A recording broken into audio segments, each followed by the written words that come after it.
Welcome to the Jali Podcast. I'm your host, Melyssa Barrett. This podcast is for those who are interested in the conversation around equity, diversity, and inclusion. Each week, I'll be interviewing a guest who has something special to share or is actively part of building solutions in the space. Let's get started. Today, I'm going to take a point of personal privilege. So, I was married to an oral traditional storyteller for nearly 25 years, and he called himself the Jali. I would be remiss if I didn't speak a little bit about Kendrick Lamar's halftime performance at the Super Bowl this past weekend in 2025. However, I'm not going to spend time talking about the beef between Drake and Kendrick Lamar or people's reactions to what the performance meant for them. But I just want to spend a little bit of time talking about art. The saying, when a storyteller dies, it's like a library burning down, means that when a person who shares stories and knowledge passes away, a vast amount of his history, wisdom, and cultural heritage is lost. It's literally like the destruction of a library by fire. It signifies such a significant loss of information and stories that can't be easily replaced. I used to talk to my husband all the time, seeing that he was an oral tradition storyteller. He didn't write a lot of things down, and he didn't write a lot of his stories down. But it's so important as a cultural aspect. The traditions we create, live performances are incredibly empowering, impactful. Kendrick Lamar's impact on cultural art extends far beyond his Super Bowl halftime performance. His 2018 Pulitzer Prize for music was a groundbreaking moment. It redefined the artistic legitimacy of hip hop on a global scale. His album, Damn, he became the first rapper and the first artist outside of classical or jazz music to win the award. The achievement itself signaled a shift in how hip hop, and by extension, Black storytelling, is recognized within high art institutions. So we're talking Black history. Let me give you some Black history moment right now. This was a cultural milestone when he received the Pulitzer Prize. It was more than an individual accolade. It was a watershed moment for hip hop. Remember, traditionally, the Pulitzer Prize for music honored composers and musicians from Western classical and jazz traditions. No disrespect. But by awarding Damn, the Pulitzer board acknowledged hip hop as a powerful literary and musical art form worthy of the highest artistic recognition. It was described as a virtuosic song collection, unified by its vernacular authenticity and rhythmic dynamism that offers affecting vignettes capturing the complexity of modern African American life. That is significant.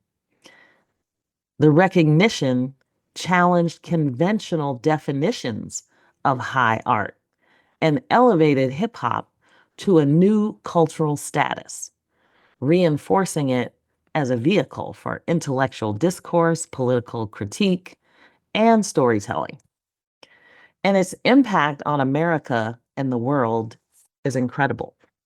So when we talk about hip hop, For decades, it was marginalized as street music. It was dismissed as lacking the artistic depth of other genres. And Kendrick Lamar winning that Pulitzer Prize shattered that perception, really cementing rap as a literary and musical force that it is, that it has been. And it has paved the way for institutions, universities, museums, symphonies to really explore and legitimize hip hop as part of the academic and artistic canon. Institutions like Harvard, Yale, the University of Cambridge, after he won that Pulitzer Prize, have incorporated hip hop into their curriculum, analyzing it alongside Shakespeare, Toni Morrison, and James Baldwin. The Smithsonian's National Museum of African American History and Culture expanded its hip hop collections, recognizing the genre as an integral part of American history. It empowers Black artists and marginalized voices. The win symbolized the institutional recognition of Black artistry in a space that historically excluded Black voices. So the precedent has encouraged other artists from marginalized backgrounds to push for their work to be taken seriously in elite cultural spaces. His work serves as an inspiration for new generations of rappers, poets, musicians to use their art as a tool for social commentary.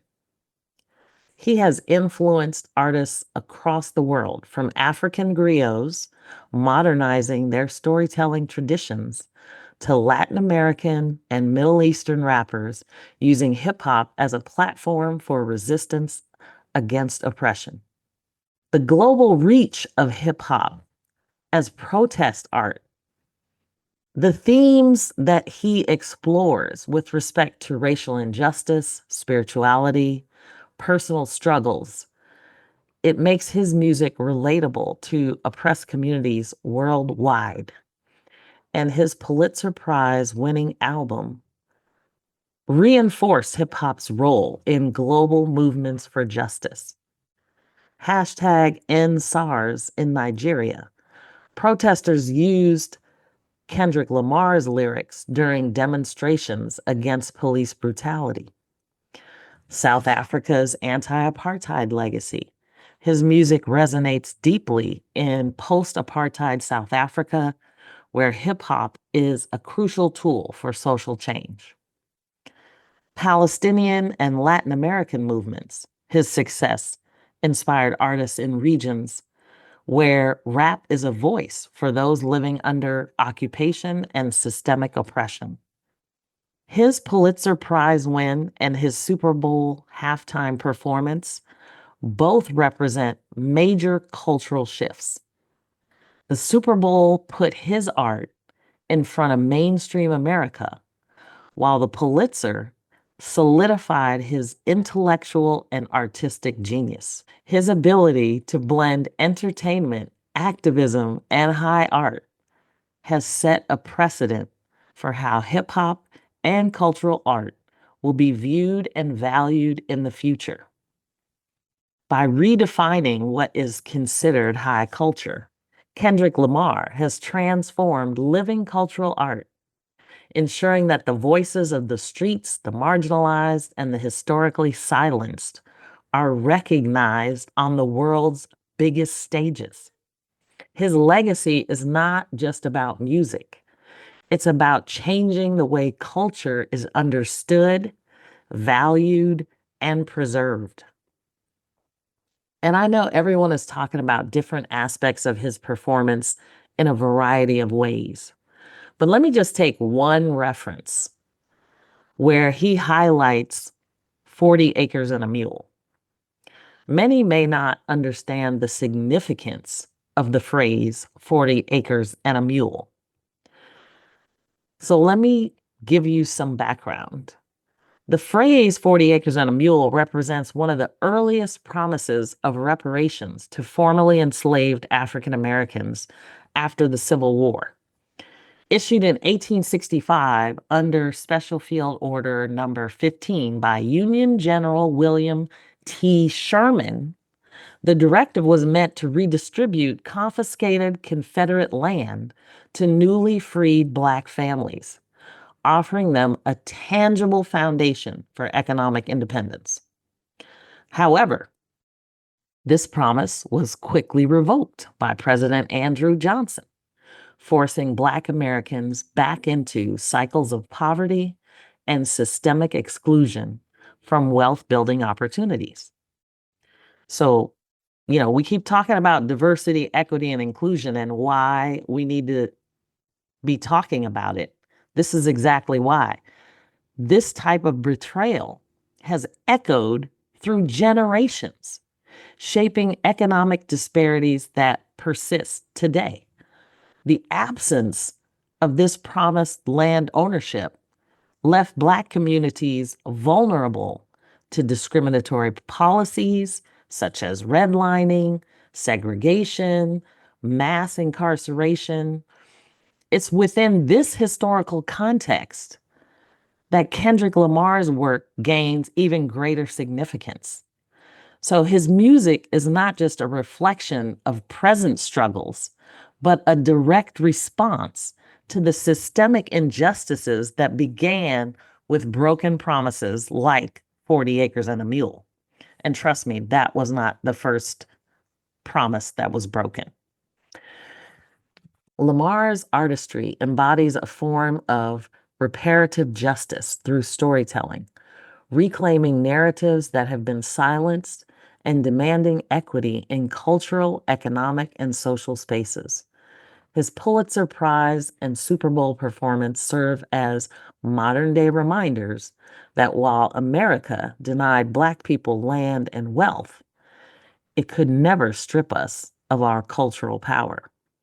Through hip-hop, an art form born from struggle, yet rooted in resilience, Kendrick Lamar amplifies the voice of those who were denied a stake in America's prosperity, proving that true inclusion is not about mere visibility, but about reclaiming power and rewriting history on our own terms.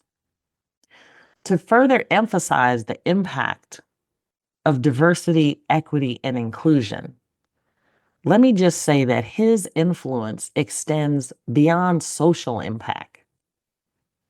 Hip hop is a multi-billion-dollar industry that thrives on diverse voices, highlighting how DEI fuels innovation and economic growth in music, film, and fashion reinforces its tangible value.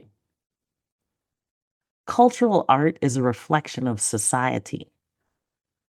So DEI is not just about representation, it's about reshaping narratives. His music and performance serve as a mirror to social justice movements,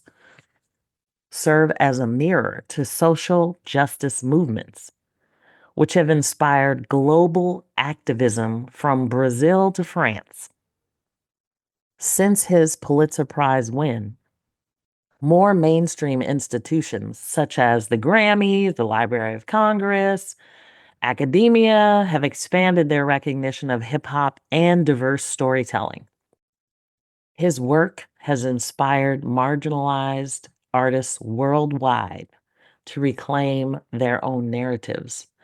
So whether we're talking about Afrobeats in Nigeria, reggaeton in Latin America, or indigenous hip hop movements in Canada and Australia, connecting his influence to global artistic empowerment strengthens the case for DEI as a worldwide cultural necessity. Despite these achievements, there is still resistance, obviously. We have corporate gatekeeping, censorship, the erasure of diverse contributions, which underscores why DEI is an ongoing fight. Living cultural art is essential to the resilience of societies. keeping traditions alive while allowing for innovation and evolution. It is both a mirror of history and a pathway to the future, reinforcing the collective memory of a people while inspiring new interpretations and creative expression. Kendrick Lamar's artistry is a seismic force in the fight for diversity, equity, and inclusion. These are not just cultural milestones, but undeniable proof that Black voices, hip hop, and the lived experiences of marginalized communities are the foundation of America's artistic and social evolution, demanding not just recognition, but respect. I would love to hear back from you on this one. So let me know your thoughts. Drop a response. Let me know what you think. I would love to hear comments from you on DEI and how you think his performance impacted our conversation on diversity, equity, and inclusion. Thanks for joining me on the Jali Podcast. Please subscribe so you won't miss an episode. See you next week.